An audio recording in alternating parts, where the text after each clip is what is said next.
want to talk about. God has called us to purpose, not to despair. We live in a world of people who are living in disparity. People have given up. There is nothing that is safe. We don't want to promise you anything. Young person, if you are far from God, you are all by yourself. The glory of God is departing from you.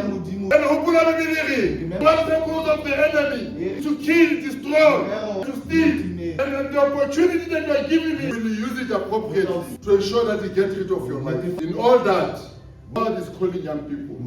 He called Joseph in Egypt. He called David in the wilderness. He called Esther in the hostile environment. Many young people today have dreams but no opportunities.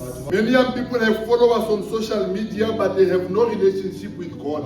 Many are connected digitally but they are disconnected spiritually.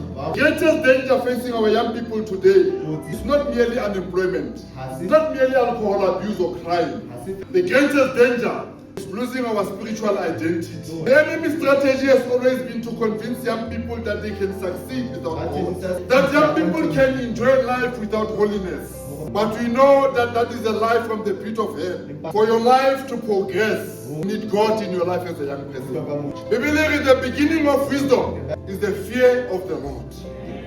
If you are a friend of the world, you are an enemy of God. You cannot serve two masters at the same time. Paul says to Timothy, let no one look down upon you because you are young. It comes back in the book of Romans, not conform to the standard of this world. When society says you are unemployed, God says you are chosen. When society says you are a statistic, God says you are fearfully and wonderfully made.